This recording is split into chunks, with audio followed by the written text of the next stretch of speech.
Episode 12। कभी कभी सबसे मुश्किल होता है अपनों को सच बताना। वो सच जो तुम्हें खुद पूरा लगता है पर उन्हें अधूरा। सिया के हाथ में फ़ोन था और स्क्रीन पर लिखा था मिस्ड कॉल पापा। सुबह की रोशनी अब दोपहर की हल्की बेचैनी में बदल चुकी थी। किचन से कॉफ़ी की महक आ रही थी और बाहर से गाड़ियों की धीमी आवाज़ें। आर्या धीरे से सिया के पास आकर बैठी। उसके चेहरे पर चिंता थी लेकिन आवाज़ में अपनापन। फिर से कॉल आया? उसने नरमी से पूछा। सिया ने एक गहरी सांस ली और जवाब दिया, हाँ, 5वीं बार। शायद कुछ ज़रूरी है या शायद उन्हें कुछ पता चल गया है। आर्या ने उसकी उंगलियां थाम लीं। वे थरथरा रही थीं। उसने सिया की आंखों में झांका। वहाँ डर था और उस डर के पीछे एक अगर छिपा हुआ था। जो भी हो सिया, अब हमें पीछे नहीं हटना। आर्या ने दृढ़ता से कहा, ये जो हमारे बीच है ये कोई गलती नहीं है। सिया ने उसकी ओर देखा, हल्की मुस्कान के साथ, जो भीतर के तनाव को छिपाने की कोशिश कर रही थी। तुम्हें पता है ना, वो मुझे कितनी उम्मीदों से देखते हैं, वह बोली। अगर मैंने ये कह दिया कि मैं तुमसे प्यार करती हूँ तो उनके लिए सब कुछ टूट जाएगा। आर्या चुप रही। कुछ सच सिर्फ महसूस किए जाते हैं, उनके लिए शब्द हमेशा कम पड़ जाते हैं। सिया बालकनी में अकेली खड़ी थी। फ़ोन अब भी उसके हाथ में था। हवा में हल्की ठंडक थी। पत्तों की सरसराहट मन की बेचैनी से मिल रही थी। उसे याद आया, बचपन में जब वो डर जाती थी तो पापा कहते थे, सच बोलो बेटा, चाहे जितना भी मुश्किल लगे। पर आज उसका सच उन्हीं को तोड़ सकता था। पापा, क्या आप आज भी वही बात कहेंगे? सिया ने खुद से फुसफुसाया। उसने कांपते हाथों से कॉल मिलाया। दूसरी ओर उसके पापा की आवाज़ आई, भारी और सख्त। सिया, कहाँ हो तुम? इतनी बार कॉल किया है, सब ठीक है? सिया ने अपने स्वर को संभालते हुए कहा, जी पापा, मैं ठीक हूँ, बस थोड़ी देर हो गई कॉल करने में। तुम्हारी मम्मी बहुत परेशान हो रही हैं और कुछ बातें हैं जो हमें तुमसे पूछनी हैं। पापा का स्वर अब गंभीर था। मैं जानती हूँ पापा, मुझे भी आपसे कुछ कहना है। सिया की आवाज़ कांप रही थी। एक लंबी खामोशी फ़ोन पर छा गई, जैसे वक्त भी रुक गया हो, जैसे सांसें भी थम गई हों। क्या तुम किसी के साथ हो सिया? पापा ने धीमे लेकिन गंभीर स्वर में पूछा। सिया कुछ नहीं बोल पाई। उसकी आंखों में आंसू थे, गला सूख गया था। फिर उसने साहस जुटाकर कहा, हाँ पापा, मैं आर्या के साथ हूँ और मैं उससे प्यार करती हूँ। कुछ सेकंड्स तक फ़ोन पर सन्नाटा रहा। फिर पापा बोले, आवाज़ में हिचक, सवाल और आहट दोनों थे। सिया, ये सब क्या है? ये कैसा रिश्ता है?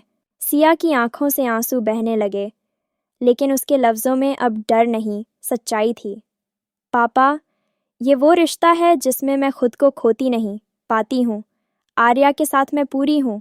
मैं जानती हूँ ये आपके लिए नया है, मुश्किल भी, लेकिन ये मेरा सच है। उसने रुक रुक कर कहा। फ़ोन अचानक कट हो गया। सिया वहीं खड़ी रह गई, आंखें भीगी, सांसें टूटी हुईं। सच बोलना एक जंग जीतने जैसा लगता है, लेकिन असली जंग तब शुरू होती है जब सामने वाला सुनने से इनकार कर दे। सिया ने हिम्मत की थी। उसने अपने पापा से कह दिया था कि वो आर्या से प्यार करती है, लेकिन अब उस कमरे की हवा भारी हो चुकी थी। फ़ोन कट चुका था और जवाब अभी भी अधूरा था। दोपहर बालकनी की रेलिंग पर सिया की कोहनी टिकी हुई थी। उसकी आंखें सूजी हुई थीं और हाथों में एक कॉफ़ी कप था जो अब ठंडा हो चुका था। वह सामने देख रही थी, पर भीतर उसकी दुनिया उलझी पड़ी थी। शाम, डोरबेल बजती है। सूरज धीरे धीरे ढल रहा था। जैसे ही दरवाज़ा खुला, सामने एक परछाई खड़ी थी। आर्या ने दरवाज़ा खोला और कुछ पल तक देखती रह गई। मॉम? उसकी सांस थम गई। आर्या की माँ की आंखों में एक अजीब सी थकान थी, लेकिन वो खाली नहीं थी। आर्या, अब और नहीं, उन्होंने कहा। मुझे बात करनी है, तुमसे और सिया से भी।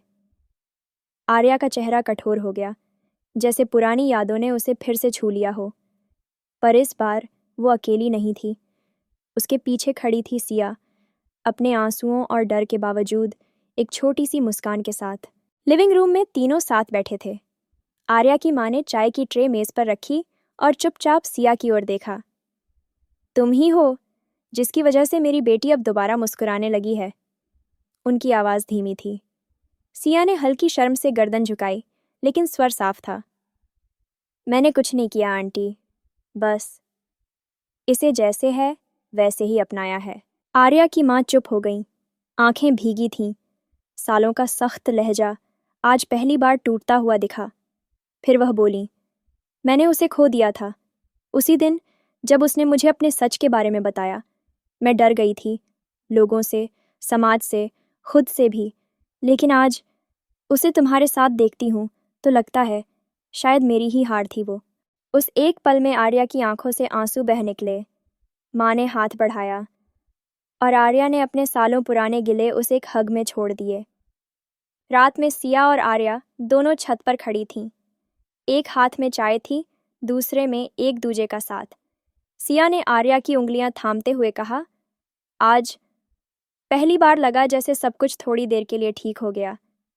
आर्या ने हल्के से मुस्कुराकर जवाब दिया, हमने सिर्फ शुरुआत की है सिया। सच को कह देना और सच के साथ जीना दो अलग चीज़ें हैं।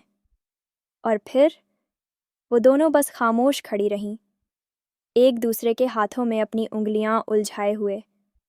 प्यार अब डर से बाहर निकल चुका था। अब वो अपने हक में सांस ले रहा था। पर क्या ये खामोशी हमेशा साथ रहेगी, या फिर कोई और तूफान उनकी इस नाजुक सी शांति को छूने वाला है? जानने के लिए देखते रहे विस्पर्स इन द ऑफिस।